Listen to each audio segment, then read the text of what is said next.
sean todas y todos bienvenidos. Esta es la primera sección del seminario Identidad, Cultura y Sociedad de 2017 y arrancamos a todo vapor con la presencia de Cecilia Yorguli.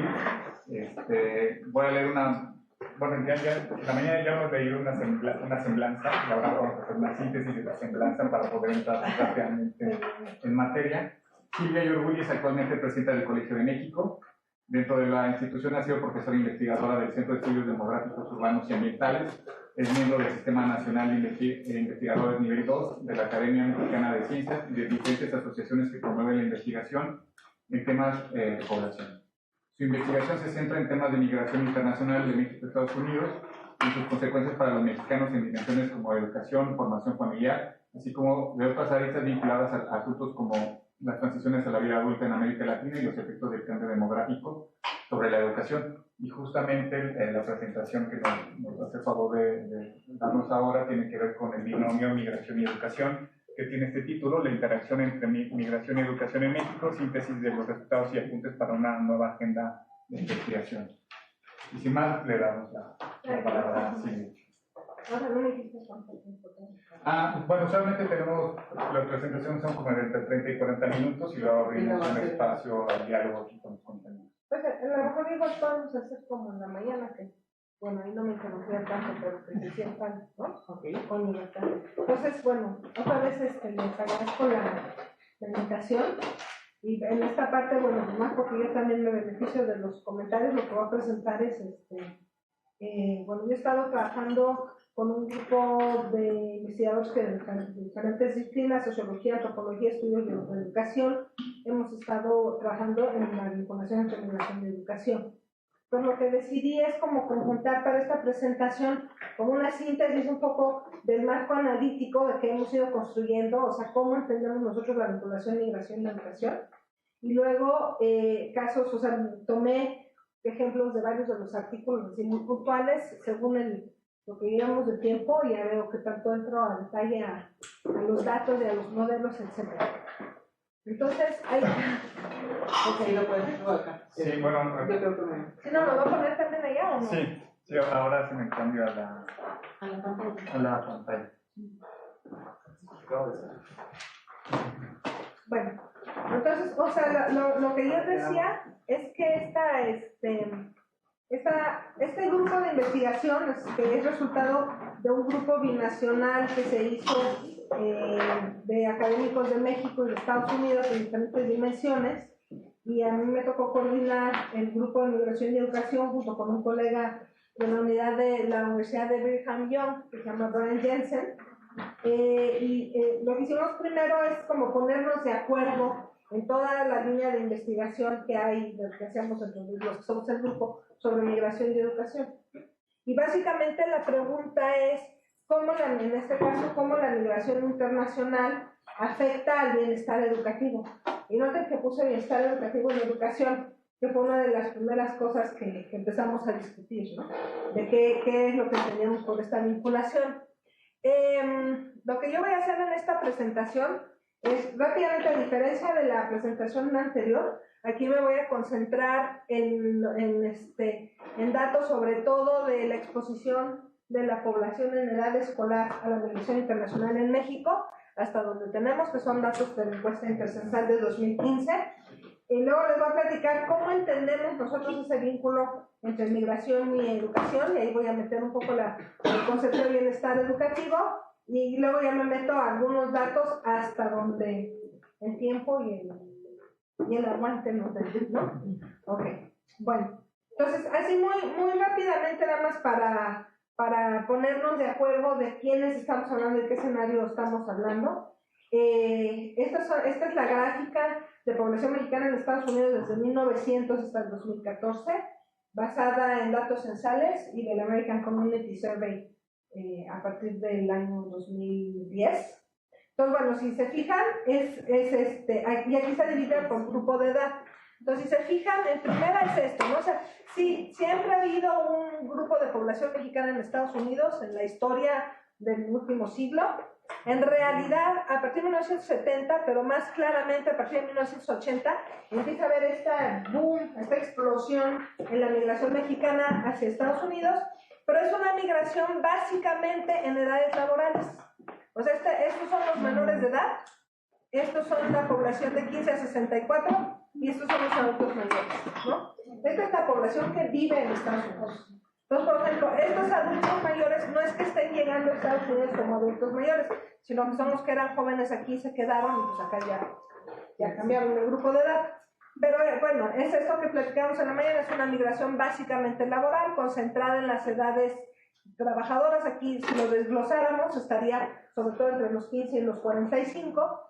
Pero una de las cosas que fue pasando cuando la migración pierde circularidad y se empiezan a ir las familias completas, es que se crea una base de población menor de edad, que también mencionaba en la mañana, muchos de ellos son los Dreamers, que están ahí presentes y que no había en el pasado. Este es uno, cuando decimos, bueno, cómo la migración influye en la trayectoria educativa de la población en edad escolar, pues este es uno de los grupos a los que estamos haciendo referencia.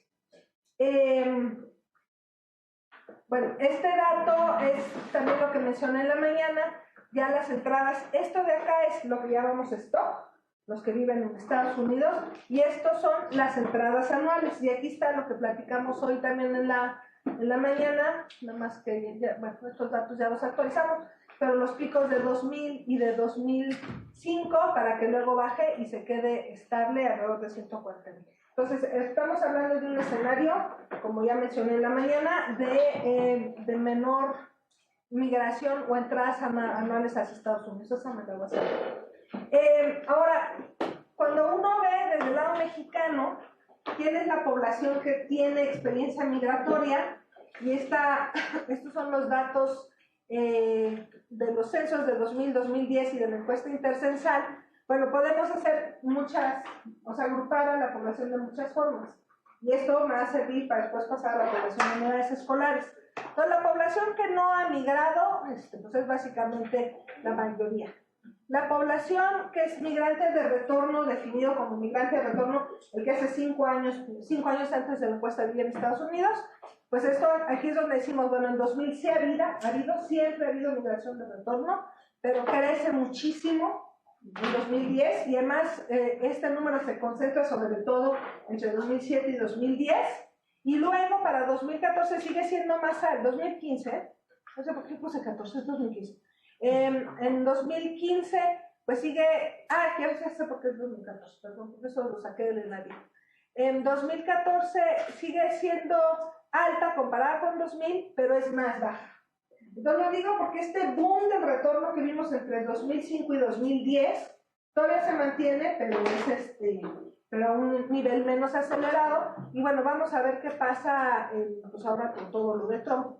Y luego tenemos inmigrantes de Estados Unidos, el otro dato que trabajamos, que arribaron en los últimos 5 años. Entonces estos son los que llegaron en los últimos 5 años, no todos los migrantes nacidos en Estados Unidos.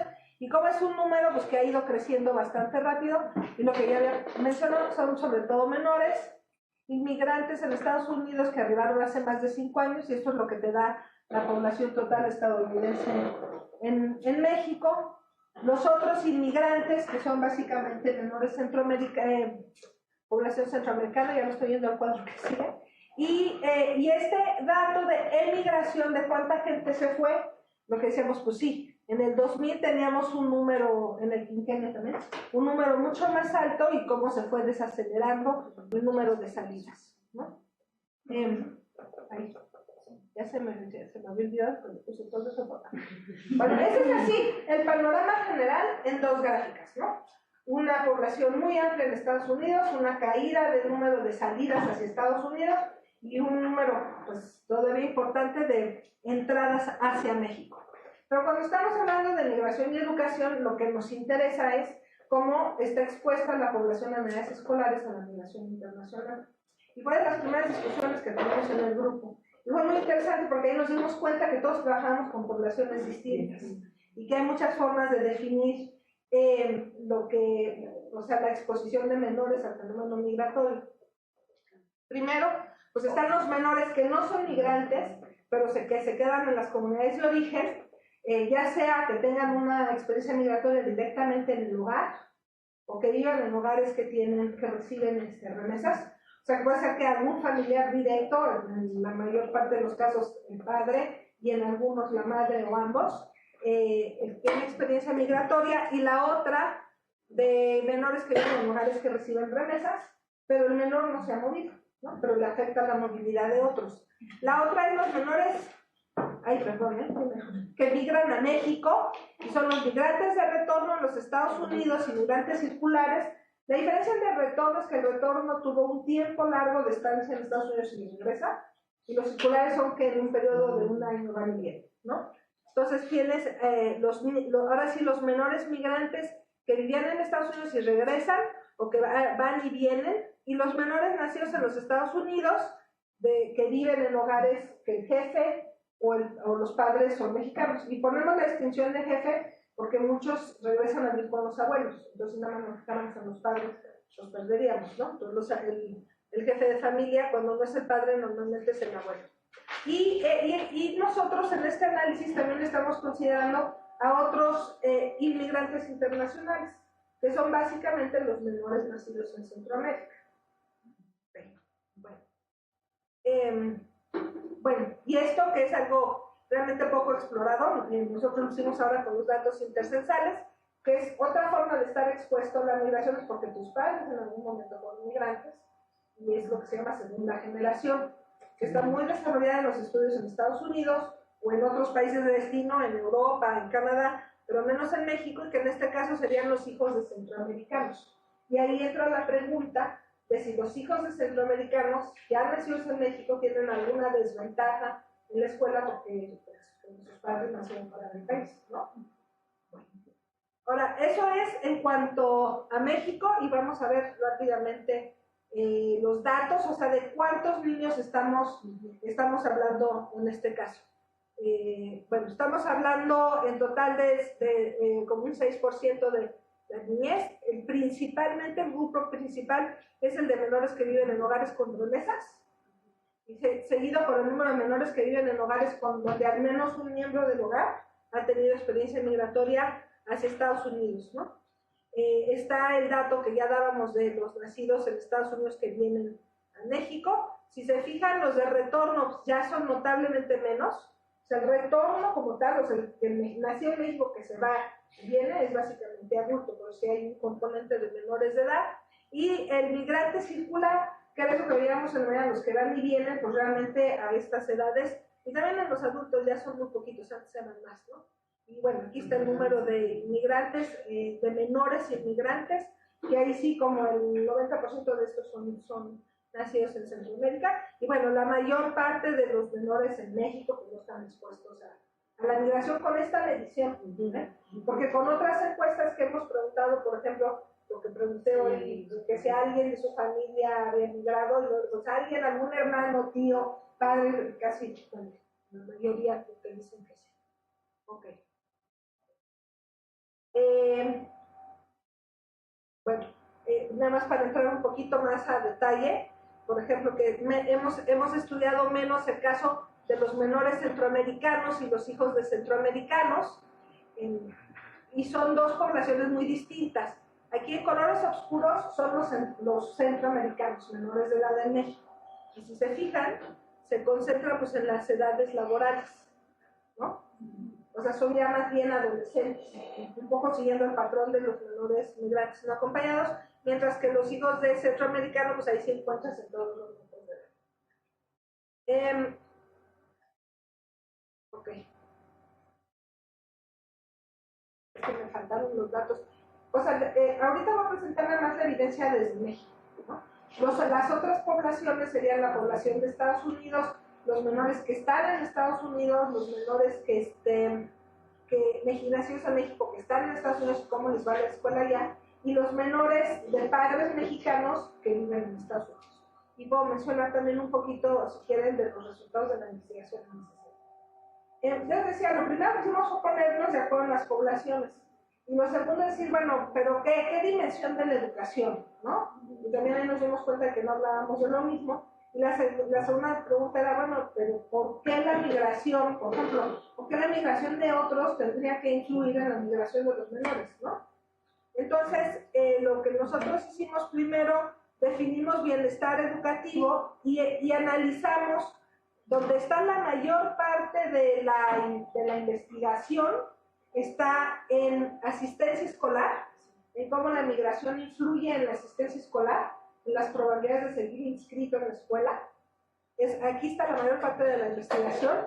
Yo diría así, si nos vamos por cantidad de información. Otra es si influye en el logro, o sea, en los años de escolaridad alcanzados. Y finalmente, poca investigación, pero sí hay, es sobre desempeño, o sea, cómo le va al niño en la escuela, ¿no? Y esto básicamente medido a través de las pruebas estandarizadas de enlace, planea, escale, etc. Y entonces decíamos, bueno, el bienestar educativo del menor está influenciado por diferentes ámbitos, instituciones formales e informales, ¿no? Del niño inserto en el ambiente familiar y de la escuela, del ambiente dentro de la nivel comunidad, porque hay un efecto también de los pares o de lo que está pasando en la comunidad, esto de que, es que el vecino tiene esto, yo no tengo esto, etcétera, en comunidades de alta migración es muy claro, y la otra parte de las instituciones que también. Entonces, eso fue a lo que llegamos en conclusión, y no sé por qué nos vamos por pedacitos, ¿no? Por ejemplo, cuando uno ve en términos de la familia, dice, ¿qué mecanismos estarían influenciando? Bueno, puede ser que la migración modifique los recursos familiares, ¿no? Es muy claro, por ejemplo, por las remesas. Aumenta, es mayor el nivel de ingresos del hogar, y si es mayor el nivel de ingresos del hogar, eso permite que el niño retrase la entrada al mercado de trabajo y se quede más tiempo en la escuela. Pero también la migración, lo que decíamos hoy en la mañana, modifica el ambiente de aprendizaje y la supervisión del menor en términos de su trayectoria escolar, ¿no? Entonces modifica porque, bueno, no, la supervisión de los padres pues es diferente a la supervisión que pueden tener otros adultos del hogar, depende con quién se queden. Aquí hay muchos trabajos hechos en torno a los hogares dona, ¿no? Donde nada más están los abuelos y los nietos y faltan ambos padres. Entonces, bueno, este es otro de los mecanismos que tiene un impacto en la trayectoria escolar, y sabemos que la supervisión de un adulto tiene mucho que ver, sobre todo en las etapas de las jóvenes, con el compromiso con la escuela y con pues cumplir con cosas desde asistencia hasta tareas, ¿no? Por otro lado, si nos movemos al nivel de la comunidad, pues hay diferentes aspectos que tienen que ver con cómo la migración, en qué medida la migración modifica las oportunidades educativas y laborales para los jóvenes. Entonces, por ejemplo, ¿en qué medida hay un efecto de la comunidad con los clubes de oriundos? Que preguntaban hoy en la mañana, que invierte y pone, por ejemplo, en algunas comunidades, los clubes de oriundos eran los que pagaban para que hubiera algún mecanismo de escuela de bachillerato, ¿no? Las primeras escuelas técnicas o prepas eran financiadas con recursos de oriundos, ¿no? Entonces, no es la migración familiar, pero la migración del entorno, pues sí modifica las oportunidades educativas y también las oportunidades laborales, en el sentido de que, bueno, esto que le preocupa mucho a los que están en los programas de 3x1, dice, pues también que se invierta en proyectos productivos. Y pues eso genera un contexto de oportunidades laborales diferentes y un incentivo, puede ser un incentivo para seguir en la escuela. Pero por otro lado tienes esto que es un contrapeso, que es cómo la migración modifica las aspiraciones y motivaciones, en lo que William Candel y Doug Massey llamaron la cultura de la migración. Y que se refleja muy fácil. O sea, tú vas a Zacatecas a un salón de secundaria y les dices a los niños, ¿quién quiere ser migrante del grande? Y todos saltan la mano, ¿no? Entonces a eso se refiere la construcción de esta cultura de la migración. Y la cultura de la migración compite con, o sea, hace que la migración en algunos contextos compita con la escuela.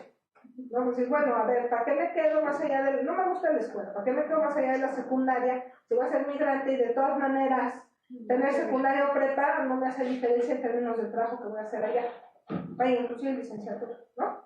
Sobre todo si vas de migrante indocumentado, tus posibilidades del tipo de empleo a los que puedes acceder. O sea, si no hay una visibilidad clara de una ganancia en términos de seguir en la escuela, y hay la expectativa de migrar yo decía que la edad mediana a la primera migración para generaciones anteriores, no sé, probablemente la cambió, era como de 19 años, ¿no? Entonces casi todas las migraciones eran entre los 15 y los 25. Entonces tenías un grupo de población, tú que haces transiciones en la adultez, un grupo de población que migraba antes de casarse y otro grupo de población que migra cuando llega el primer hijo, ¿no? Entonces, en esos que migran antes de casarse, pues esta parte de las expectativas de migración pues tienen mucho que ver.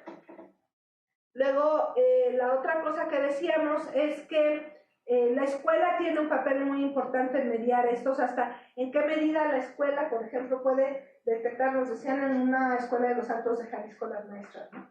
Este es un problema porque los niños están solos, porque en la época es una comunidad donde hay una migración temporal que tiene que ver con la, decían la carnería, hasta que te indique enlatan tomate. Entonces en cierta época se van para allá a enlatar tomate. Entonces es un tiempo que los niños si no vienen a la escuela. ¿En qué medida la escuela es sensible y puede jugar un rol para por ejemplo, compensar las desventajas de niños que llegaron de fuera, que no hablan muy bien el español, o que los padres están ausentes, o etcétera, ¿no? O en esto que decíamos después, lugares donde los niños van y vienen en una época del año aquí y allá, y en qué medida la escuela pues, se puede adaptar a las necesidades de esta población especial y jugar un rol como ecualizador de las desigualdades sociales. Aquí en de institución, por ejemplo, hablábamos de otros aspectos como programas sociales que pudieran también estar teniendo impacto.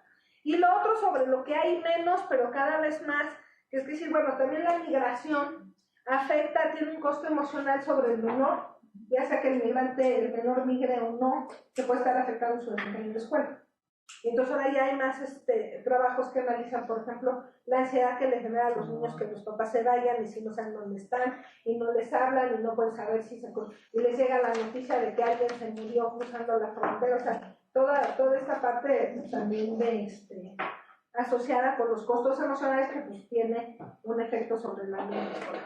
Este modelo ecológico debe decir que tiene mucho que ver por el hecho de que hay gente de escuelas de educación, especialistas en educación dentro del grupo, ¿no? Entonces sí tiene mucho la mirada ecológica de los expertos en temas de educación. Ok. Entonces, puesto de otra forma, lo que diríamos es que sí se alcanza a leer. Sí. Bueno, que la exposición a la migración durante los años los años de vida escolar tendrá diferentes mecanismos que van a influir de diferentes formas, ¿no? Puede generar cambios en la estructura familiar, que tienen que ver con la supervisión del adulto, la redistribución de roles y responsabilidades. O sea, ¿qué pasa si se van los dos papás y los hermanos mayores tienen que cuidar a los hermanos más chicos? O sea, hay una modificación. Esto es todo lo que tú preguntabas, ¿no? Que tiene que ver con una modificación de cómo se distribuyen los roles dentro del hogar.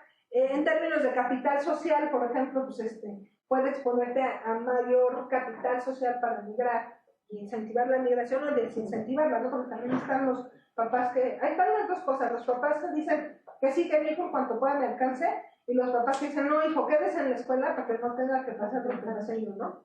Entonces están como que... Luego, bueno, lo que ya mencionábamos, que hay cambios en los recursos económicos del hogar, pueden modificarse las expectativas educativas y el interés en la escuela, modifica el capital social a nivel de la comunidad, bueno, lo que ya mencioné, cambios en las oportunidades educativas y en qué medida o cuál es el entorno de integración social en los nuevos contextos escolares cuando el menor es migrante.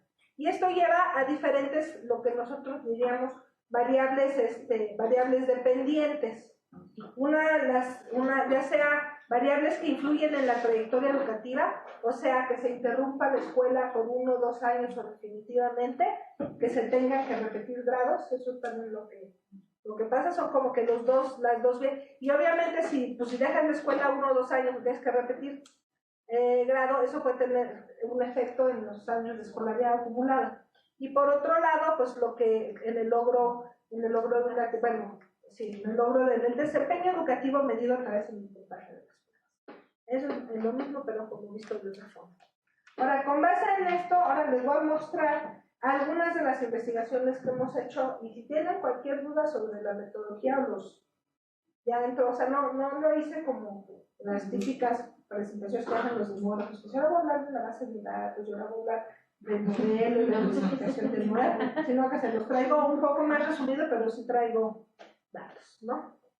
Por ejemplo, con Edith Gutiérrez, que es profesora de la UDG, hicimos un trabajo sobre asistencia escolar y participación laboral, y ahí sí agarramos datos del censo, tomamos a los jóvenes de 12 a 18 años y usamos más o menos la tipología de exposición de la migración que les enseñé hace rato en el cuadro de menores, ¿no? Y utilizamos modelos de regresión logística para ver si los chavos estaban en la escuela o no estaban en la escuela, si entraban a trabajar o no entraban a trabajar, dependiendo de su forma de exposición a la migración.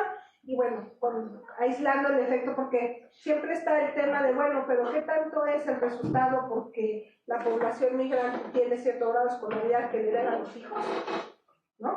Y qué tanto es el efecto real de la migración? Entonces, bueno, pues con los controles estándar en modelos de este tipo. Entonces, me voy a fijar nada más en esta. Les puse todas por si quieres, ¿no? Pero me voy a fijar nada más en esta, ¿no?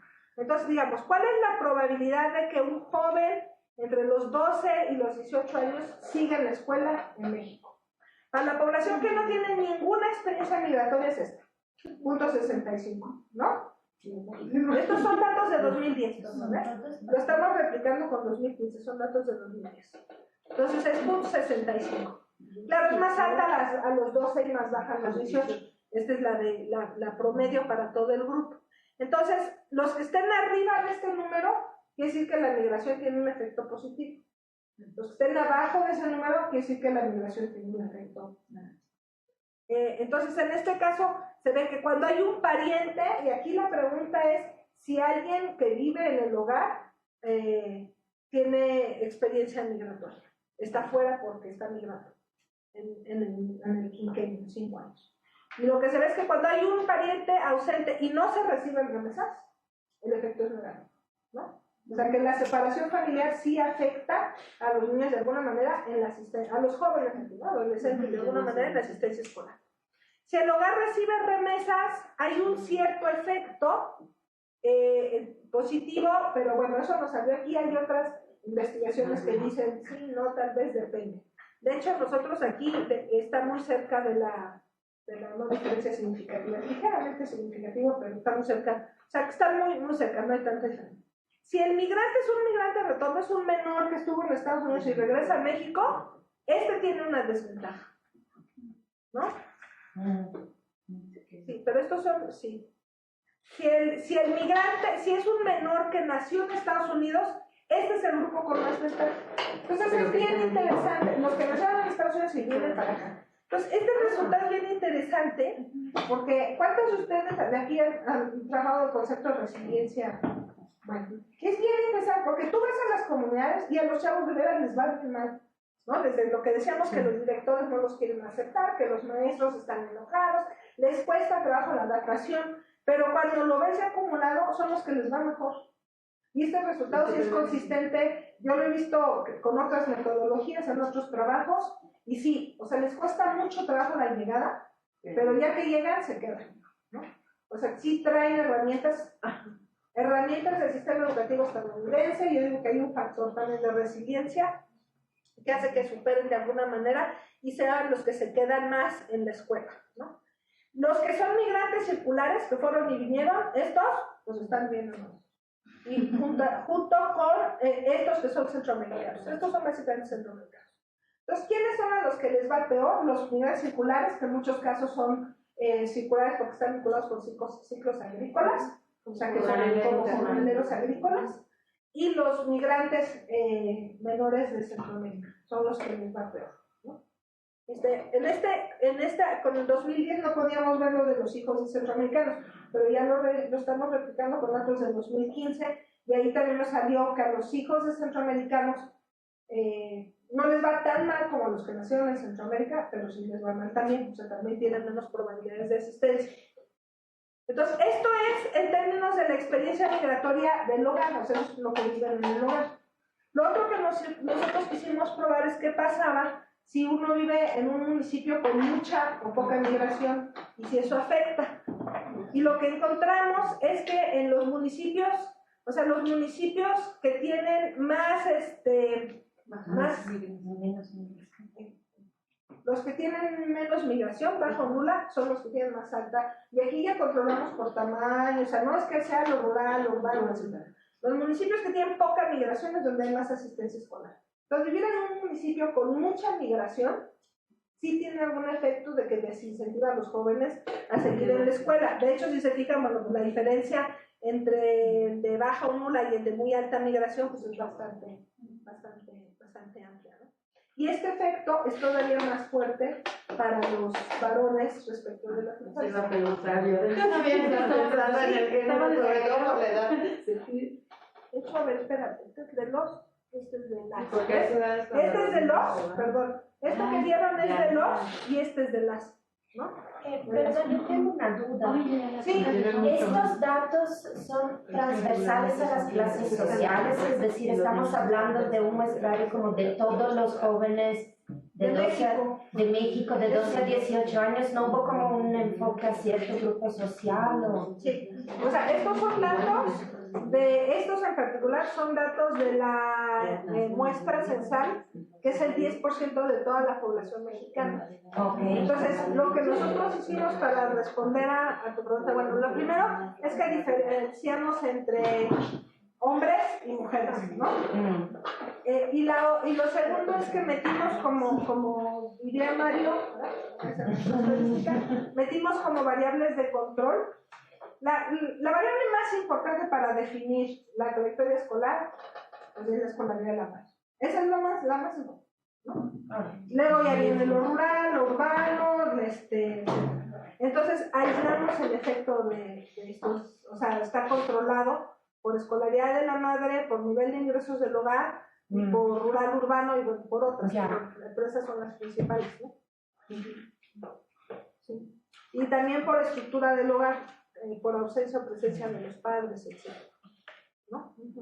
Entonces, digamos que de alguna manera, hasta donde los métodos estadísticos te lo dejan hacer, se supondría que esto es neto o separado del efecto que tiene lo socioeconómico. Que es así, por supuesto, lo socioeconómico es el determinante principal, y lo de escolaridad de la madre lo digo porque se mezcla lo socioeconómico con el capital cultural. Entonces se supone que está aislado. Y este es el dato para hombres. En el caso de mujeres, los resultados son similares, aunque los efectos son menos fuertes, ¿no?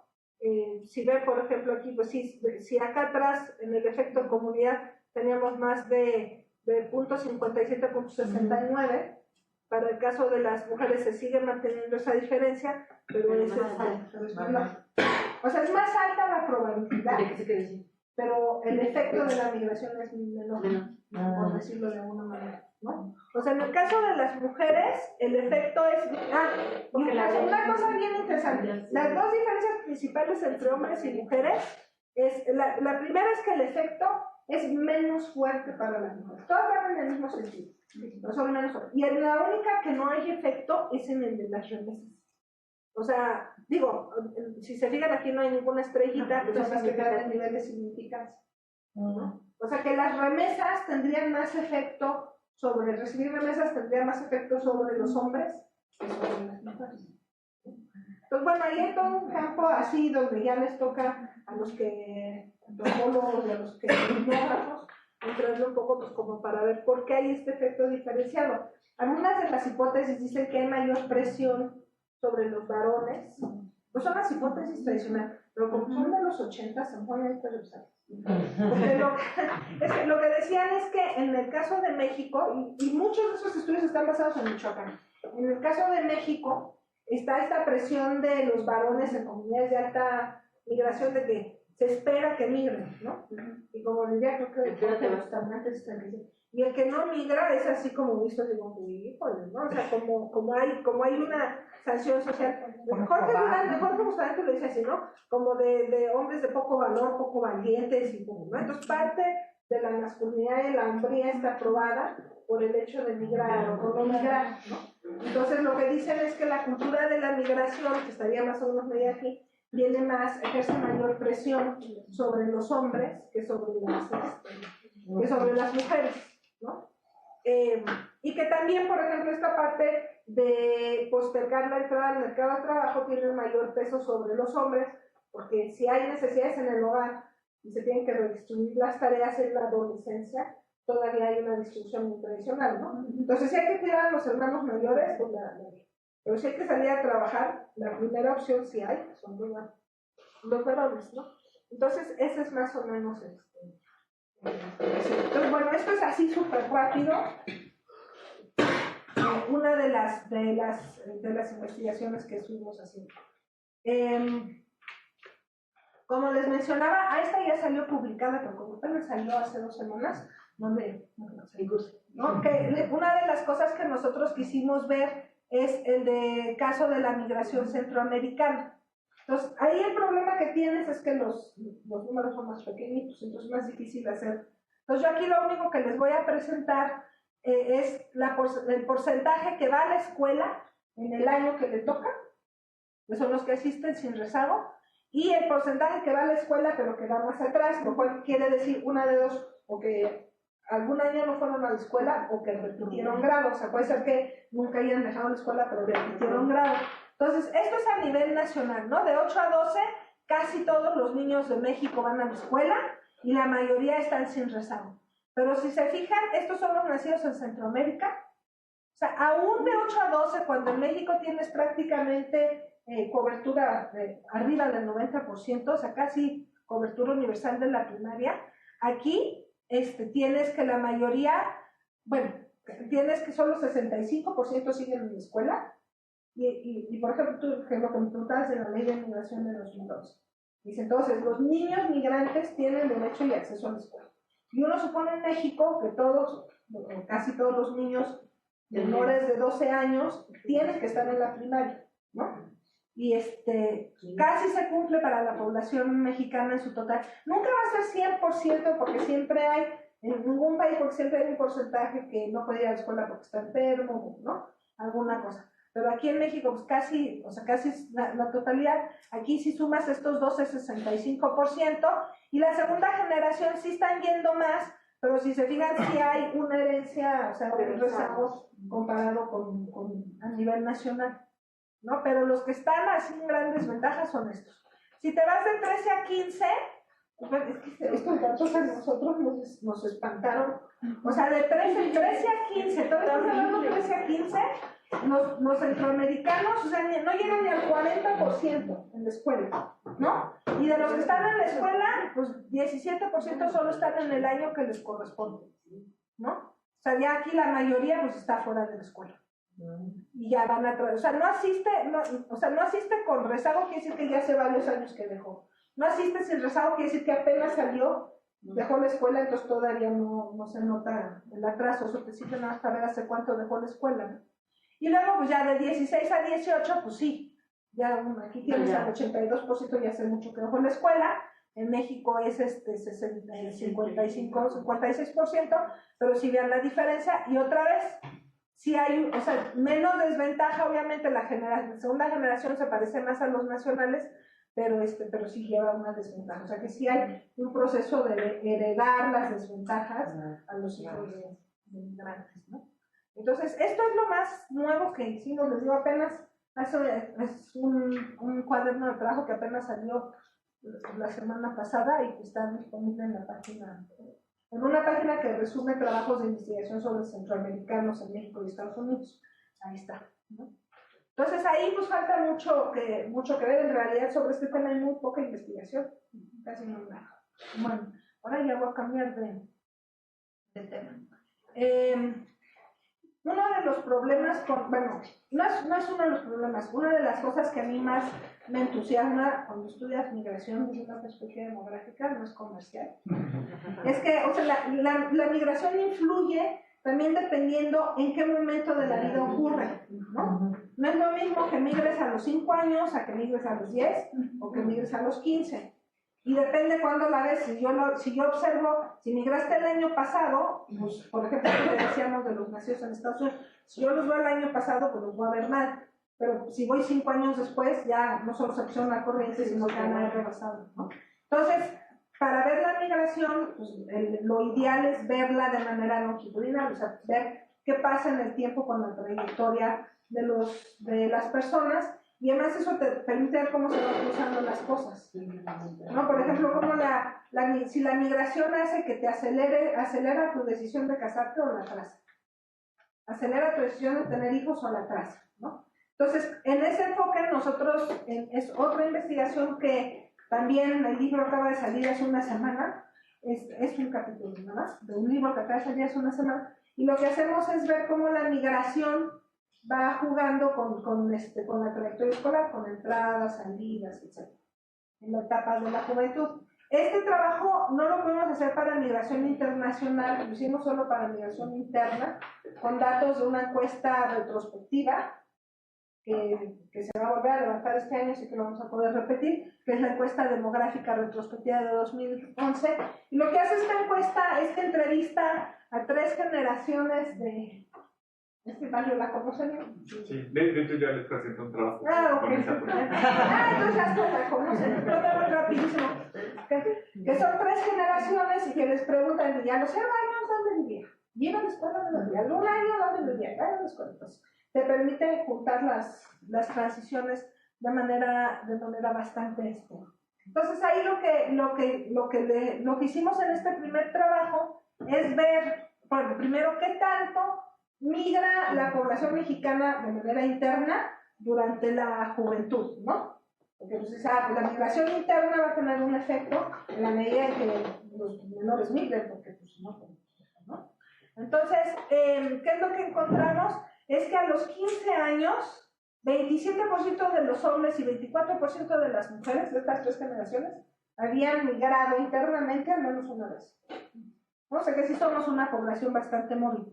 Y a los 24 años, que normalmente si quieres ver escolaridad acumulada, cortas a los 24. O sea, ya después de los 24, las ganancias en la escolaridad son muy poquitos, son los que se van a posgrados, maestrías, otras, pues ya es muy poquito.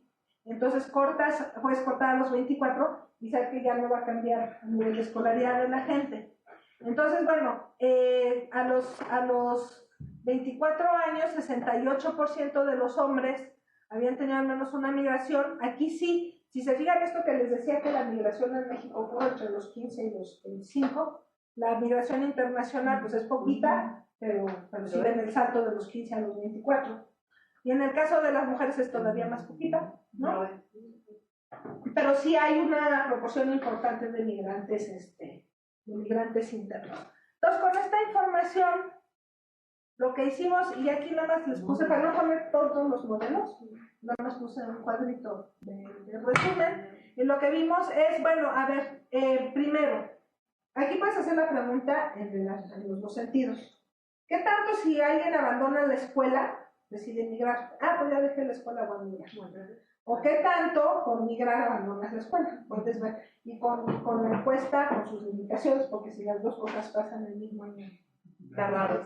Después, pero más o menos, o sea, poniendo una qué pasó el año anterior y qué pasa nosotros encontramos que cuando un joven deja la escuela, al año siguiente tiene una altísima probabilidad de migración interna y de migración internacional, ¿no? Entonces, sí hay una sincronización entre dejar la escuela y migrar. Exacto.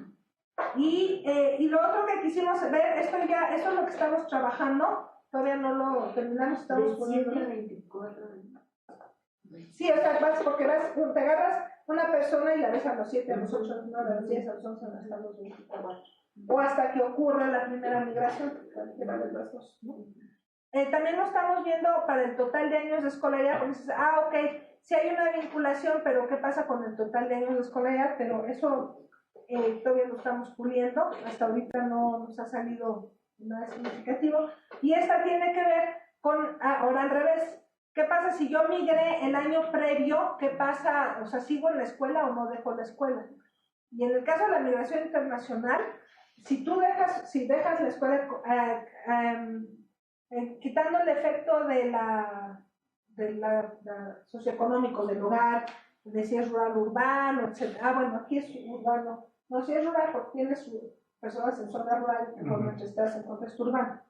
Pero sí, o sea, sí hay una altísima sincronización si tú dejas la escuela, la probabilidad de que tengas un viaje, una migración internacional, aumenta muchísimo. O sea, es una probabilidad bajita, pero sí aumenta mucho. Lo cual también te hablo otra vez, que si dejar la escuela puede estar sincronizado con la migración. Y en el caso de la migración interna, también encontramos un efecto de que sí, o sea, si tú migras el año anterior internamente, también tu probabilidad de dejar la escuela es altísima. Y este efecto aumenta con el número de viajes, o sea, a más viajes, más probabilidad que dejes la escuela, y aumenta pero no es constante en el tiempo. O sea, ¿qué quiere decir eso? Quiere decir que es muy probable, te aumenta la probabilidad de dejar la escuela al primer año, al segundo, pero probablemente ya al tercero o cuarto ya no. O sea, que sí hay una sincronización en los eventos, pero después el efecto es menor. Y lo otro que encontramos, porque entonces cuando estábamos haciendo este trabajo es muy bueno. ¿Quién dijo? ¿724? Yo. Entonces, claro, ahí puedes estar mezclando dos migraciones. Una migración de un menor de edad que migra porque los papás se migraron, y un menor de edad que se va de su casa y empieza a trabajar, ¿no? Sí. Empieza su trayectoria educativa. O un menor de edad que termina la secundaria y tiene que cambiarse de lugar para poder seguir la prepa, sobre todo en el caso de la migración interna. Entonces, separamos los efectos por dos grupos de edad, de 7 a 15 y de 16 a 24. Y efectivamente, en el caso de la migración interna, o sea, si un menor migra internamente antes de los 15, tiene más probabilidad de dejar la escuela. Pero si es después de los 16, es probable que sea para seguir estudiando. Al menos eso es lo que nos salió con los datos de la ENER. Ustedes que les platico cómo nos salió con escolaridad acumulada, porque me decía que es lo que estamos ahorita trabajando, y yo espero que hagamos ese artículo este año. Bueno, ¿cómo voy de tiempo? Bien. ¿Seguro? Ok. Bueno, esta es la última que les voy a presentar. Esta es también dice en curso, pero en diciembre salió publicado en la revista, en el International Migration Review. Y en esta decíamos, bueno, está muy bien, todo el mundo está fijándose en asistencia, logro, pero ¿qué hay con desempeño? Entonces es dificilísimo, porque las pruebas enlace normalmente no traen ni siquiera la pregunta en lugar de nacimiento. Ya no estamos peleando con el INE para que incluyan al menos la pregunta en lugar de nacimiento. Pero vayan, ni los formatos 911, esos que tienen que llenar los profesores, ni esos traían la edad en lugar de nacimiento, ahora ya la incluyen. Entonces no podíamos verlo así acumulado. Pero resulta que un año el INE, cuando los niños llenan la hoja, les hicieron una serie de preguntas. Les preguntaron si el padre había migrado, si la madre había migrado, si algún otro familiar había migrado y si ellos tenían planes de migrar y cuándo, ¿no? Entonces con esos datos dijimos, bueno, pues entonces vamos a ver eso y conjuntar el dato del municipio, de cuántos migrantes había en el municipio, y lo combinamos para ver si eso tenía un efecto en las pruebas, y lo hicimos con matemáticas y lo hicimos con español, ¿no? Con las habilidades verbales y habilidades matemáticas. Y aquí usamos otra metodología distinta. Aquí usamos ecuaciones estructurales, ¿no? Que es un poco los que tienen antecedentes en patanalysis, esta idea que tú vas generando tus patrones de cómo crees que van las relaciones. Y bueno, ya les mencioné, pero además con un agregado que lo que sí preguntan siempre en la prueba del INE es: ¿y cómo te sientes con tu desempeño en la escuela? ¿Qué tanto hacen las tareas? ¿Qué tanto vas? Entonces, o sea, podemos ver cómo les van las pruebas, pero también podemos ver cómo les van los muchachos, pues, en términos de que si realmente están comprometidos con la escuela o no. Y entonces, este es el simplificado, porque el que publicamos es más complejo. Entonces, ¿qué es lo que nosotros estamos suponiendo? Que, bueno, aquí está primero, ¿no? Que el efecto de la comunidad va a influenciar. El logro académico, ese es el resultado de la prueba, pero también va a influenciar el hecho de tener planes o no, y el hecho de que estén comprometidos o no con la escuela. Este de esfuerzo combina tareas con asistencia, ¿no? Y luego decíamos, esto es la comunidad, pero también a nivel hogar, si hay experiencia de otros parientes, suponemos que puede influir en la repetición de grado y eventualmente a través de la repetición de grado en los resultados en la prueba o directamente en los resultados de la prueba, pero también en tus expectativas de migrar y en el esfuerzo. Y lo mismo la experiencia migratoria de los padres, ¿no?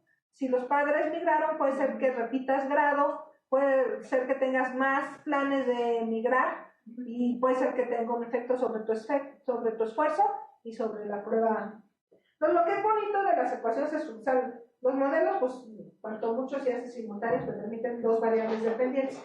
Lo bonito de las ecuaciones estructurales es que te permite ver todas estas relaciones. Y bueno, por supuesto, esta raya quiere decir que están muy correlacionadas estas dos, ¿no? O sea, que es muy probable que en un hogar donde algún pariente migró, también tus padres han migrado, ¿no? Entonces, perdón. Y de este, ¿qué fue lo que nos salió? Bueno, es bien interesante porque nos salió, bueno,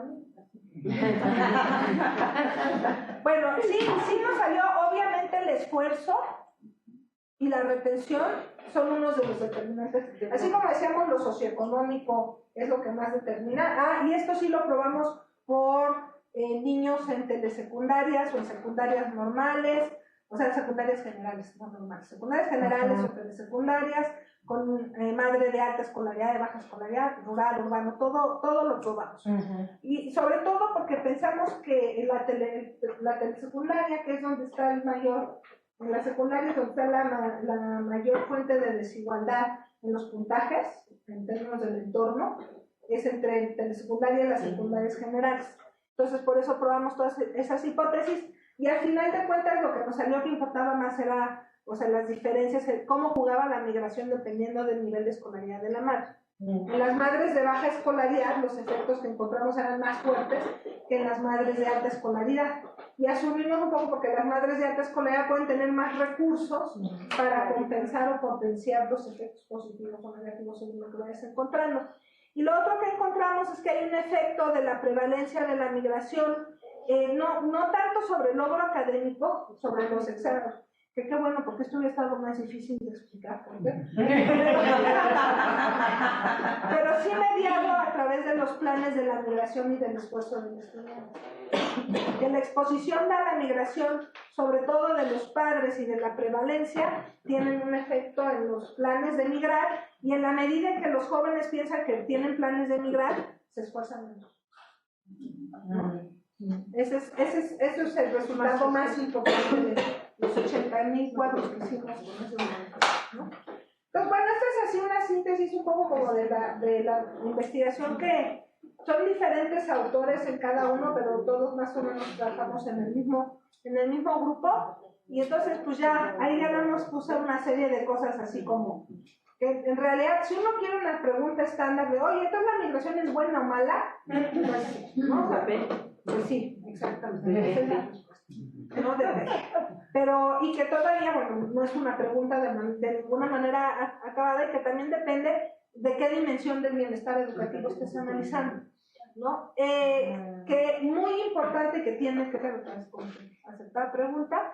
Por supuesto, todo esto que estamos analizando cruza las líneas de desigualdad en México, ¿no? Yo mencionaba lo rural urbano, y también pasa por otras fuentes de desigualdad como el tipo de escuela.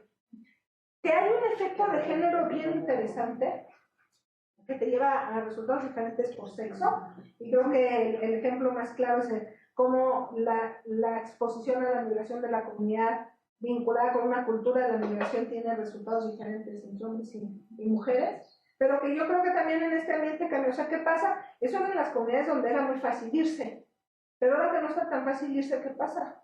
¿No? Con esta idea, ¿qué tanto se mantiene esta idea del rito de pasaje? Le contaba yo a Mario que cuando yo trabajaba en Cherán, con una comunidad que hace muebles, que cortan, las dos cosas hacían, ¿no? Cortaban la madera, tenían hornos y hacían muebles. Y me tocó que se murieran dos de Cherán cruzando la frontera. Entonces, pues fue así, fue una tragedia en el pueblo. Entonces, yo, después de eso, ¿qué mamá le va a decir? Ándale, hijo, vete, ¿no? Entonces, yo creo que que esta idea de la cultura de la migración, que está basada en la investigación que se hizo en los 80s, 90s, probablemente ahora ha cambiado y también en entornos urbanos. Esta parte que tenemos que entender más el efecto de la estructura familiar y de cómo afecta, ¿no? Y bueno, que todo esto, ¿no? Que ha habido mucha investigación enfocada en la modificación de los recursos económicos del hogar, pero hay estos otros aspectos que tienen que ver con el estrés emocional, con la pérdida de capital social, con cómo se bajan las aspiraciones educativas, etc. Y todo lo demás, bueno, debo decir que este grupo de trabajo empezó con un proyecto en el que nos invitaban a que hiciéramos recomendaciones de política pública al final, ¿no? Bueno, fue un poco complicado, pero fue bien interesante porque yo nada más estoy presentando la parte de México, pero por ejemplo la parte de Estados Unidos sería muy claro que uno de los determinantes del éxito escolar de los hijos de mexicanos es si la madre tiene documentos, ¿no? Entonces, pues, ¿qué política migratoria regularizan a las mamás? O sea, ¿quieren que los chavos sigan en la escuela? Regularicen a las mamás. Claro, a las mamás y a los papás, es que discrimináramos. Pero como decir, o sea, la indocumentación no solo afecta al indocumentado, sino que también afecta a sus hijos. En el caso de México, pues decir, sí, el sistema educativo mexicano es poco sensible. El sistema educativo mexicano es muy rígido. No se adapta a las necesidades de grupos especiales. Es muy poco flexible. Entonces, bueno, pues una de las cosas es sensibilizar a quienes están involucrados en todos los procesos de decisión a las necesidades distintas y a cómo la escuela realmente puede tener un efecto en términos de compensar las diferencias, ¿no?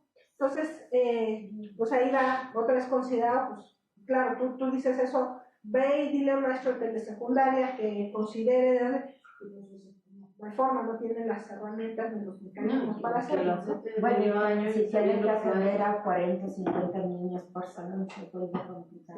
O sea, no es solo, creo, la actitud o la formación del maestro, también hay dificultades.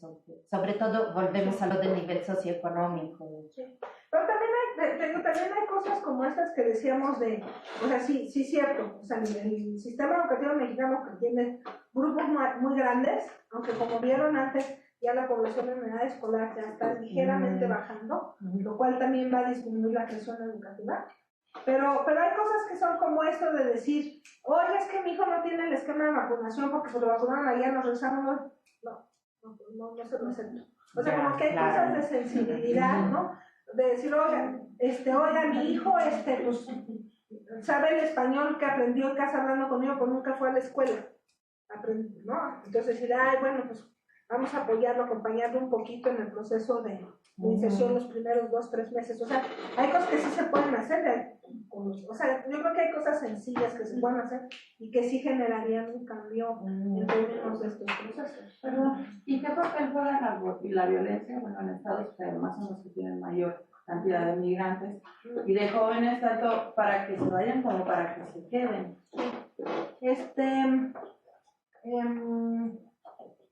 Bueno, ese es otro tema sobre el que yo creo que hay poca investigación. De hecho, ahora de la Claudia Masferrer, por ejemplo, y otros están haciendo investigación sobre a dónde se está retornando. O sea, si efectivamente, si tú te saliste de hace 20 años de una comunidad de Tierra Caliente, de Michoacán, y ahorita todos los reportes que tienes es de la situación de inseguridad, ¿cómo vas a regresar ahí? ¿No? Entonces, de que ya desde la selección de a dónde se regresa, hay una modificación, ¿no? Y ahí hay en el tema de violencia de migrantes, jóvenes migrantes, hay otro componente, porque por ejemplo en el caso del sur, de la frontera sur, y con toda la vinculación de las bandas, de la migración salvadoreña, etcétera, pues hay una percepción muy negativa sobre el migrante de retorno joven, que regrese, que no se interesa. Y otro estudiante, también un colega mío, trabajaba en una comunidad de Morelos, y él no estaba trabajando sobre migrantes de retorno. No, yo solo quiero ver cómo que los padres migran les afecta a los chavos. Pero cuando iba a la comunidad, justo en un momento de un retorno muy importante. Entonces, hay un nivel de conflicto social, porque los chavos que vienen de Estados Unidos, los de aquí no quieren que salgan con las chicas de acá, porque como, y entonces, como un rollo así, pues de grupos muy, muy fuertes, ¿no? Y tienes de todo, tienes al que es el hijo del narco, y entonces pues si te metes conmigo así te va, ¿no? Pero tienes al que viene de una familia de Los Ángeles, y entonces si te metes conmigo así te va, ¿no? Entonces él hablaba de un grado de conflictividad muy amplio. Y también ahí con otro componente de género, ¿no? Porque la forma en que jóvenes de 15 a 25 se vinculan con la violencia, porque había mucho por o sea, la exposición a la vulnerabilidad es diferente entre hombres y mujeres. Pero lo que te estoy diciendo es así como de, yo creo que hay todo un campo de investigación, ¿no? Pues, bueno, pues eso es así en vez de un paper hice como 3. Muy bien, muchas gracias.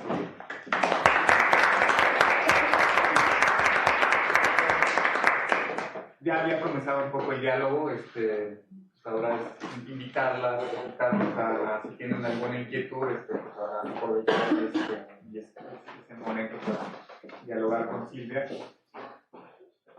Yo tengo una pregunta acerca de que era algo que comenté en la mañana, pero me parece interesante ver qué pasa con la migración académica, ¿no? Tanto de los jóvenes, ya hablando de niveles superiores que están saliendo de México para estudiar y se quedan en otros lugares, o con grupos, jóvenes que vienen de diferentes países, y hay grupos que cada vez son más notorios, por ejemplo los chicos colombianos, que además vienen muy bien preparados y se están insertando sin ningún problema en la vida académica.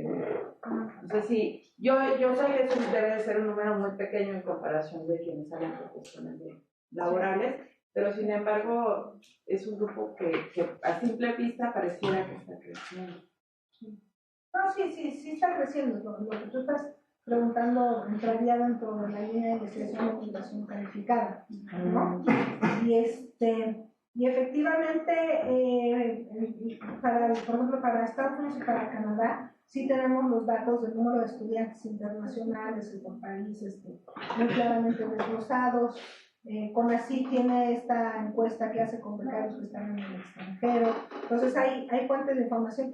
Yo no sé cómo esté más recientemente, o sea, yo me acuerdo cuando yo estudié hace como unos 15 años, cuando yo acabé el doctorado, que nos decían que los latinos son los que tenían la tasa de retorno, o sea, de regreso a los países de origen más alto en Estados Unidos.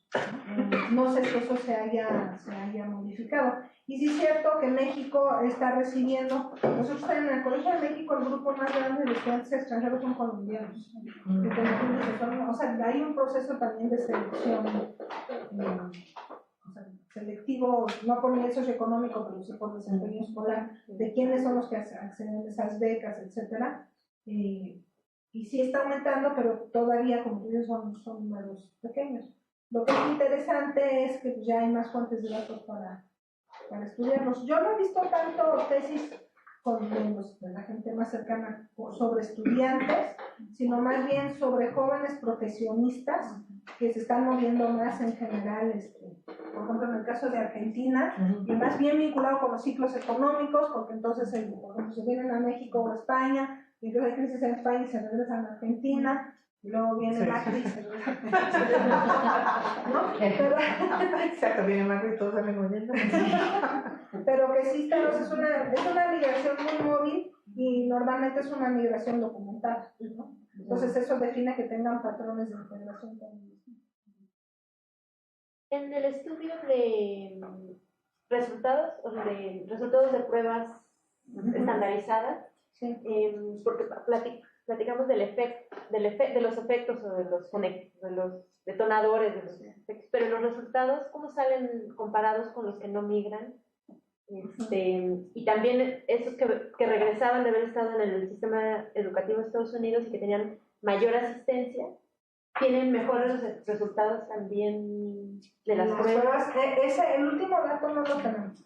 Estamos convenciendo al INE para que lo incluya en la próxima ronda, a ver si logramos convencer a Silvia Schmeckers. Pero el último no, porque no preguntan lugar de nacimiento ni preguntan. Este es el cuestionario que los chavos llenan antes de la prueba, ¿no? Donde tienen que poner hombre, mujer, edad. Entonces, pero no hay ninguna de si usted cursó algún año escolar, no hay ninguna pregunta. Entonces, lo único que tenemos es eso. lo que los chavos autorreportan de si migró la mamá, migró el papá, migraron ambos, migró un familiar, y nosotros le pegamos los datos de los municipios. Entonces, pues nada más como recapitulando esto, que encontramos efectos diferentes o menos intensos en zonas urbanas, pero sobre todo en jóvenes de alta de familias cuya madre tiene más alta escolaridad, y lo que comenta que tengan más efectos a través de los planes de vida. Yo creo que lo mismo un poco lo que decía hoy, lo interesante es la política pública, o sea, ¿qué puede hacer la educación? O sea, ¿qué se podría ofrecer, ¿no? Por un lado decías, la parte esta de ser más flexible y tratar los casos especiales desde la misma SEP, o hay, por lo que veo, ya no serían en niveles más altos, ¿no? Para licenciatura y para posgrado sería poco lo que se puede hacer, o sea, tendría que ser más bien en los primeros años, pues sobre todo secundaria. ¿Dónde habría que hacer una política pública más intensa? Es como yo decía, que depende en qué etapa de la vida te ocurra, ¿no? Lo que hicimos Adela Guayo sobre migración interna, decíamos, bueno, sí, porque no lo mostré todo, pero por ejemplo, migrar varias veces antes de los 15 años tiene un efecto negativo en la asistencia escolar, o sea, te hace dejar la escuela antes, ¿no? Entonces, de 7 a 15, pero a lo mejor después de los 15 ya no, ¿no? Entonces, las políticas tendrían que estar, o sea, que esto que yo estoy enseñando así en bloque, podrías como ir diferenciando, ¿no? O sea, sabemos, por ejemplo, que el entorno familiar y la presencia de los padres es especialmente importante en la primera infancia, ¿no? Y que ya en los adolescentes sigue siendo muy importante, pero se diluye, por ejemplo, pues ya no están los papás haciendo la ¿no? Entonces hay efectos que son muy, por ejemplo, la presencia de la madre en su rol de supervisora de la madre que migra y que no está, puede ser más importante en los primeros años, y el del padre puede ser más importante en la adolescencia, o sea, varía, ¿no? Entonces, como que dependiendo a qué edad ocurrió la migración y en qué pedazo, podría llevar a que cada nivel educativo tuviera como efectos distintos. Nosotros nos concentramos aquí en la educación básica. De hecho, nuestras recomendaciones de política nos concentramos en primaria y secundaria, porque son los efectos más claros en términos de estos procesos, ¿no? Pero uno podría ir delineando. Y yo creo que ahora, con todo este tema de los Dreamers, que la UNAM recientemente informó, ¿no? que se sumaba al programa para recibirnos, pues te pone el caso de otra etapa de la vida que tiene requerimientos distintos. O sea, por ejemplo, a mí me queda claro que en el caso de los jóvenes indocumentados que están cursando ahorita algún año de college, pues sí, lo más importante es que les reconozcan lo que estudiaron allá y que puedan continuar sus estudios, ¿no? O sea, como que decir, bueno, pues ahí la política es muy clara. Pero en el caso de los jóvenes de 25, que ya acabaron college, o sea, ya acabaron la prepa, ya no están estudiando y se regresan, pues lo más importante es que les reconozcan que todos los que tenemos estudiantes extranjeros sabemos la pesadilla que es que en México, y eso me refiero con la inflexibilidad, de que reconozcan los estudios, ¿no? Eso es una pesadilla. Yo me acuerdo cuando yo llegué al doctorado en Estados Unidos, me pidieron una fotocopia de mi grado de maestra y ya, ¿no? Y aquí te piden oiga, tráigame los planes de estudio, ¿no? Las boletas de la barrera. Pero es que eso fue desde... Sí, o sea, con los jornaleros internos, ¿sí? O sea, el niño está hace 2-4 meses en un lado, en Oaxaca, llega a Sinaloa y no lo aceptan en la escuela, no le reconocen que lleva 4 meses en el grado escolar. No, el caso que contabas, ¿no? Del inmigrante que tiene 6 meses y se escribió en las dos partes, ¿no? Sí, es que les decía el caso en una comunidad de los Altos de Jalisco, que la señora nos contaba, sí, pues que yo, mi hija, toda la primera en la secundaria, 6 meses. Yo ya como eso porque yo este año no pude, ¿no? Entonces, no, es que aquí pago todo el año, pago la colegiatura todo el año, entonces ya con eso me da. Pero eso porque le dio la vuelta al sistema. Claro, sí. Y porque puede pagar la colegiatura. Y en Estados Unidos, como en Estados Unidos te reciben al niño al grado que le corresponde, si lo ven que está inmaduro lo bajan un año, pero es más por y en el momento del año que sea. Y no lo reciben y luego averiguan, pues, ¿no? Entonces pues allá no tenía problema. Y la maestra de esa misma comunidad nos contaba, o sea, los problemas que tenían con esto de los maestros adaptarse a niños que estaban yendo y viniendo todo el año, ¿no? Que llegaban y pues, todo el grupo se empieza a portar mal porque todos hablan y no, pues sí. Entonces, bueno, pues esa es la parte de la flexibilidad. Pero, y lo voy a decir, o sea, otra cosa, en los estudios de migración y tiene que ver con las políticas migratorias. Lo que uno aprende, también así, esta inconsistencia, ¿no? Cuando empezó toda la moda de que las remesas se usaran para infraestructura, hay un trabajo muy interesante que se hizo en El Salvador, decía que llegó así a las comunidades, la cuestión extrema de que en una comunidad, si había un hogar de migrantes, esa cuadra tenía banqueta, pero si en la que seguía no había migrantes, no tenía banqueta. Pues solo había banqueta, ¿no? Entonces, decía, generas una fuente de desigualdad muy fuerte. Yo creo, por ejemplo, que el reto ahorita con la reinserción es generar medidas para apoyarnos en los procesos de inserción, pero no generar medidas de desigualdad. O sea, es diferente que digas, bueno, los chavos que están en quinto semestre los vamos a aceptar en quinto semestre aquí les vamos a aceptar a todos al primer semestre, aunque haya un montón de rechazados en la UNAM, ¿no? Claro. Entonces tienes que encontrar un punto. Decía Leticia, tuvimos un evento con Dreamers en el colegio en enero, que fue interesantísimo, que no fue como una semana antes de que tomara posición Trump, entonces todos estaban un poco acelerados. Y otra migróloga que se llama Leticia Calderón Chelio les decía, chavos, los que ustedes necesitan es que les reconozcan las cosas, los papeles para que puedan entrar a concursos de CONACYT por becas, posgrados aquí, seguir, o sea, como que tener la facilidad de traducir lo que traen aquí, ¿no? Claro, tener su trato. Entonces, no un trato excepcional, sino condiciones para poder entrar a parejas. Claro.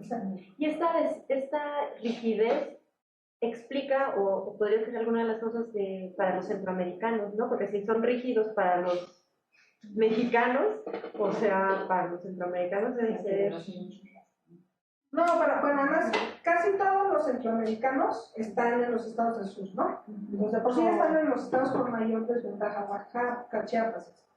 Lo segundo es, muchos de ellos en zonas rurales. Entonces, o sea, como que les va juntando. Los estados con mayor desventaja, en zonas rurales. Algunos de ellos son indígenas, ¿no? Y luego, bueno, se supone que lo de sin papeles ya no debe de ser efecto por la ley de 2012. Tendrías que aceptar a todos. ¿No? Y bueno, se van como que sumando desventajas y otra vez lo que yo decía, creo que dije también en la cuestión de la discriminación, que nadie quiere hablar de eso, pero ahí está, ¿no? Sí, se me ocurre que también, sobre todo los maestros de primaria y secundaria, sería bueno pensar en algún programa de formación, acompañamiento, sí, porque están como que aventados al ruedo, enfrentando la situación y sin ninguna clase de sostén. Tampoco es fácil. Sí.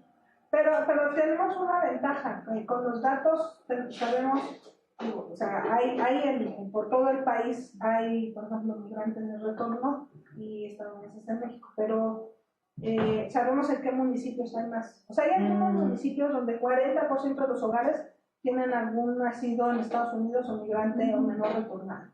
Entonces, como que podrías focalizarlo en los municipios de más alta incidencia, ¿no? Sí, claro, viendo la voluntad y la inteligencia política.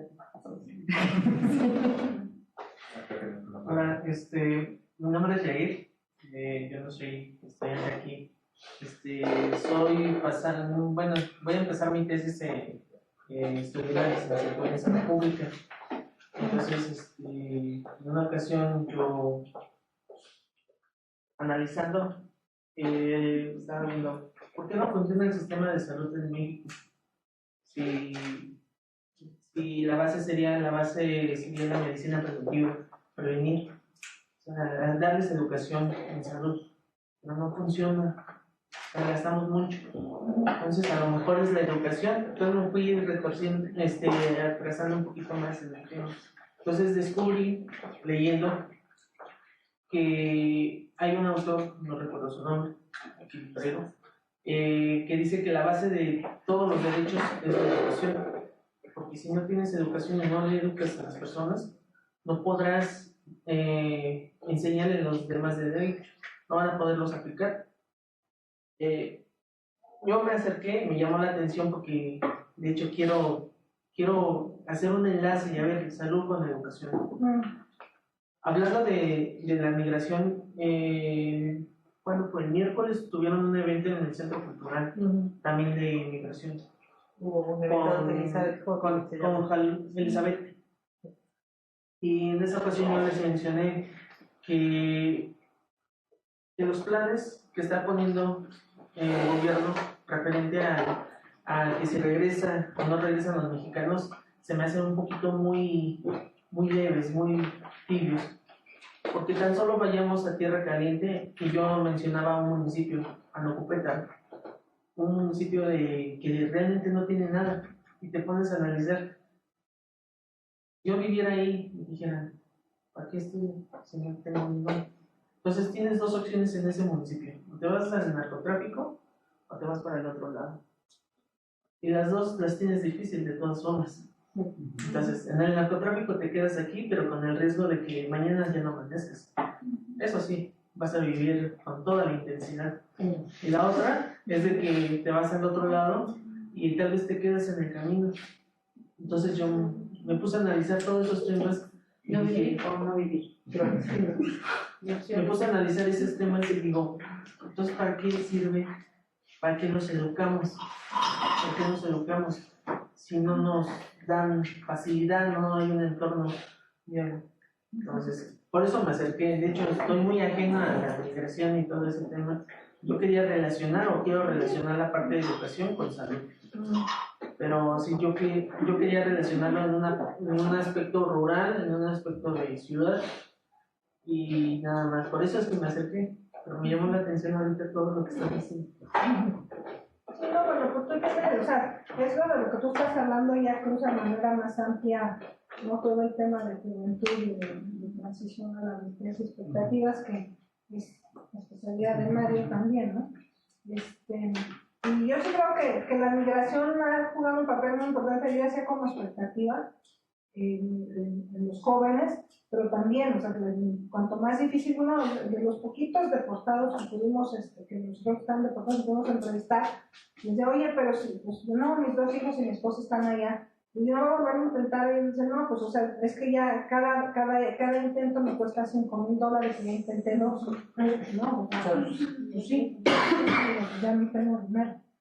Entonces hay como toda una mezcla de que está cambiando mucho la situación. Yo sí creo que ese tema de expectativas y juventud, yo le digo a mí, tengo una hija de 15 años, cuando van sus amigos siempre les digo, la primera causa de muerte de jóvenes de su edad son muertes violentas, ¿verdad?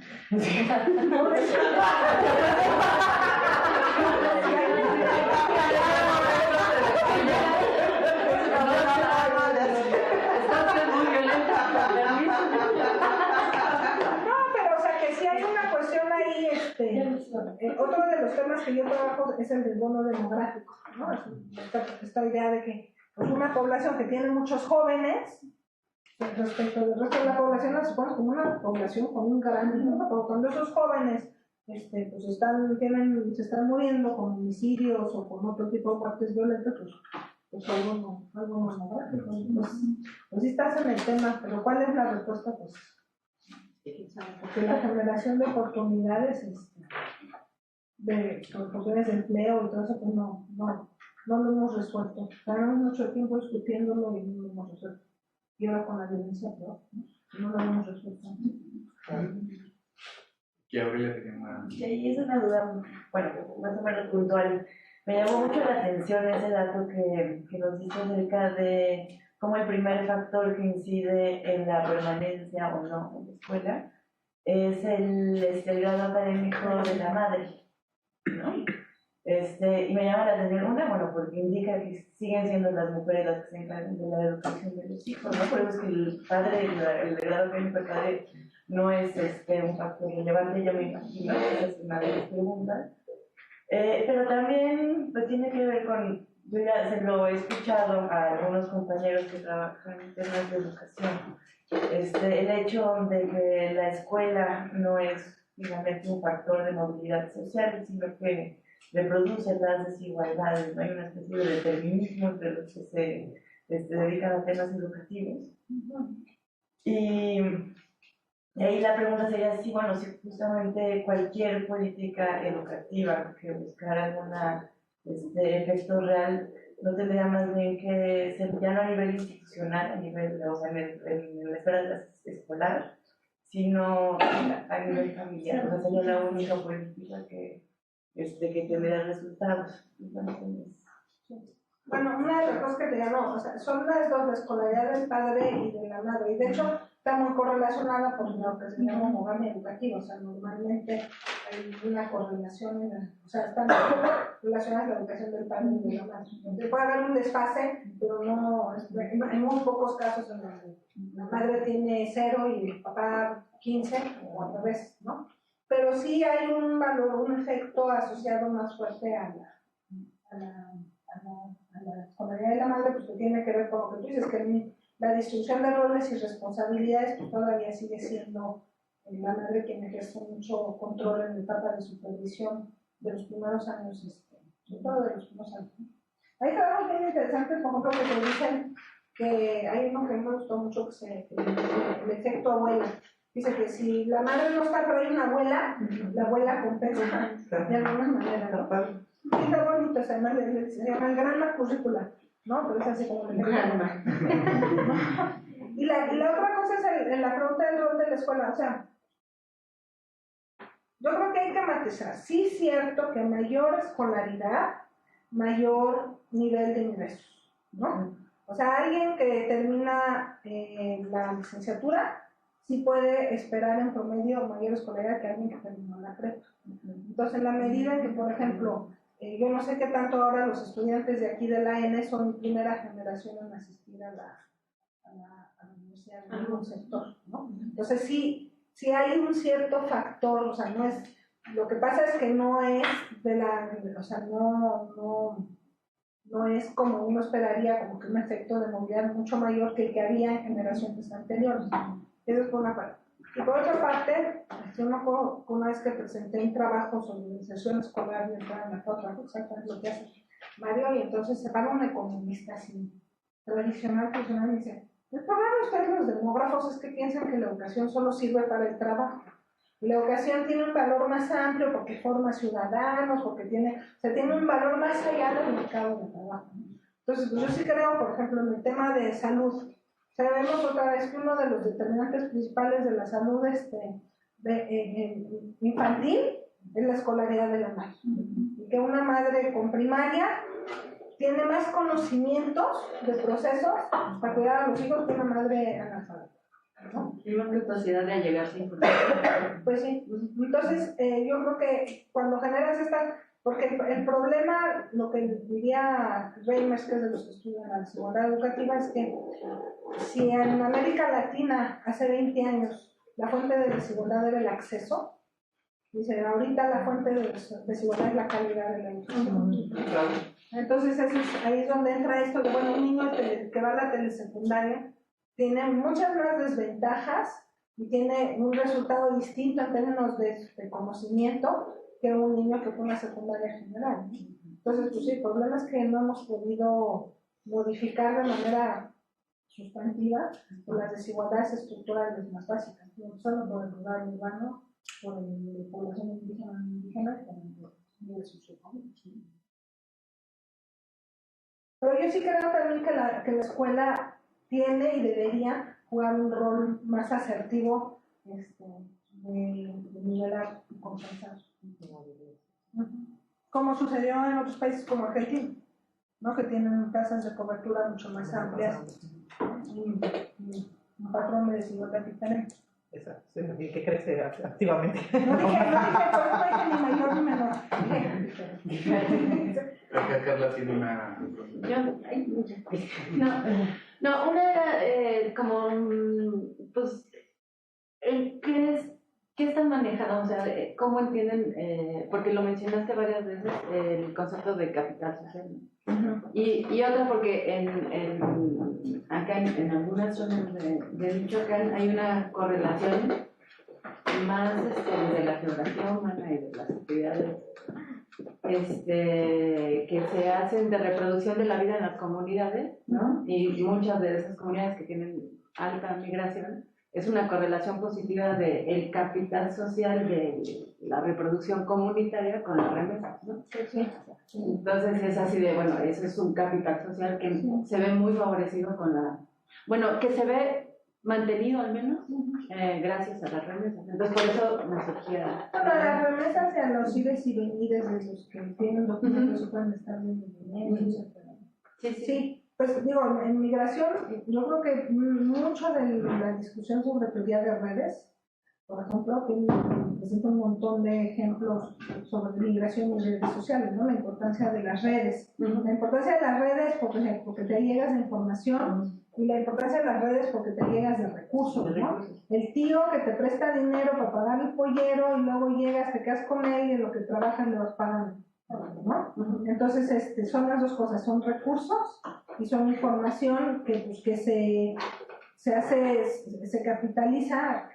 El capital se capitaliza en el momento en que se toma la decisión de migrar, ¿no? Entonces, sí, lo que sostiene esta migración histórica, lo que diría gente como dogmas, porque la migración mexicana se autosostiene. Más allá de los ciclos económicos en que está vinculada, se autosostiene.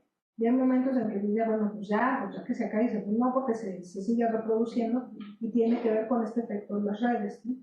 Y lo que yo decía en la mañana, a diferencia de los irlandeses, italianos y polacos del siglo pasado, que llegaron, no tenían Facebook, internet, teléfonos, o avión para volar, ¿no? Nosotros sí, entonces se mantiene mucho. Pero lo que es interesante con el capital social es que tiene que ver, nosotros, porque estamos aquí, nosotros siempre pensamos en capital social que te da los recursos financieros y información para irte. Pero también tiene un rol muy importante en cómo te va allá, ¿no? Con quién llegas, pues, o sea, la entrada al mercado de trabajo no importa si tienes universidad. Si toda tu familia en Estados Unidos es jardinera, pues vayas acá. ¿No? O sea, es más importante ahí el capital social que en vez de escolar, que ya no te lo van a comprar para nada, ¿no? Y hay un trabajo muy bonito de un sociólogo gringo que se llama Rob Cruz, ¿no? Que trabaja con adicciones en jóvenes. Y entonces nos decía que en su trabajo y en campo, así haciéndola, encontró que los chavos hispanos en Estados Unidos, latinos, mexicanos, en Estados Unidos, que tenían contacto por Facebook con sus primos todo en México, tenían como un factor de riesgo o de protección. O sea, que estar en Facebook con los primos escribiendo eso, como que los contenía, por ejemplo, con respecto a otros que tenían más depresión y mayor propensión al consumo de drogas, ¿no? Entonces, las redes también juegan, las redes transnacionales también juegan en ese sentido. Pero como diría, similarizarlas, porque también sí. Y la otra vez que decía de la movilidad es que hace poquito vi un blog de un estudio en Estados Unidos del efecto de la migración interna, o sea, sobre todo de los estados del centro hacia las periferias, ¿no? O sea, hacia California, o Seattle o Washington, ¿no? En la movilidad social, medida longitudinalmente de los niños que migran del centro a los de las periferias, bueno, a las de las costas, digamos, antes de los 10 años, que tenía un efecto altamente positivo. Entonces, no sé, me pareció un dato bastante interesante porque no solo es, o sea, es porque llegas a un distrito donde hay una escuela mejor, ¿no? Y siempre y cuando sea antes de los 10 años. Después de los 10 años no se veía un efecto positivo en la movilidad social. Entonces, no sé, o sea, en ese sentido también, dentro de la escolaridad y el efecto de la movilidad, me parece como un dato. Ahí cuando vengan, los inviten a los niños, cuéntales y diles, porque lo que pasa es que los gringos tienen unos estudios que desde kinder, no los gringos, en muchos países, que desde kinder, desde que nacen, se agarran una corte de menores y los van siguiendo todo, ¿no? Entonces eso lo puedes ver porque vas viendo al niño hasta que llega a ser adulto, ¿no? Pero no, en México no tenemos todavía estudios de eso, porque estamos queriendo comenzar en México. Oye, una pregunta y en relación a justo a los sistemas. pues en la mañana justo destacabas que pues, es muy difícil de pronto aproximarse a la migración porque de los fenómenos demográficos es el que es más difícil cachar, ¿no? Pero ha habido mejoras, ¿no? En el levantamiento de información y en la articulación de fuentes pues, para poder dar, supongo, sí, exacto, que falta todavía mucho trecho. Pero justo ahorita que decías que están por levantar la EDER, ¿qué mejoras? Bueno, si es que estás enterada de qué van a aportar ahora en temas de migración, tiene esta respecto de la anterior, y si hay alguna fuente que te permita justo esto como de no solo ver individuos, sino ver, ahora les digo, un poquito la EDER te alcanzas pues, a reconstruir alguna parte, ¿no? Pero, o sea, nosotros, por ejemplo, en el proyecto de migración mexicana, preguntamos la experiencia migratoria de la madre, del padre, de los hermanos, de los primos, de los nietos, hasta donde la gente te contesta. Pero sobre todo la de madre, padre y hermanos, inclusive en qué momento, para ver si fue antes o después o en qué etapa de la vida. Entonces eso te permite reconstruir con esos datos. El problema, claro, es que el proyecto de migración mexicana no es representativo a nivel nacional. Entonces ganas profundidad, pero pierdes representatividad. Y luego el problema con los cambios, por ejemplo la EDER, que esta sería la tercera ronda, el problema de los cambios es que si cambias, tienes que cambiar sin perder la comparabilidad, porque la idea de tener rondas es que puedas ir comparando los cambios en el tiempo. Entonces, si hay cambios, sé que hay, más que en migración, en las preguntas de escolaridad, entiendo que hay algunas cuestiones más de precisión, pero no hay grandes cambios porque lo que quieres es mantenerla. Pero se supone que salen a campo este año, primer semestre de año. Oye, y digo ya mera curiosidad, ¿el efecto de la escolaridad de la madre es diferencial sobre el logro de hija o hijo? ¿O es igual para los dos?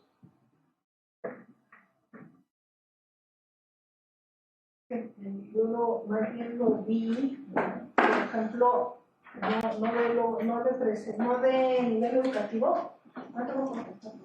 Puedo decir es la ausencia, o sea, esta fue mi tesis de doctorado. La ausencia de los padres tiene un efecto negativo sobre el desempeño escolar de los hijos. Y es más fuerte la ausencia de la madre que la ausencia del padre.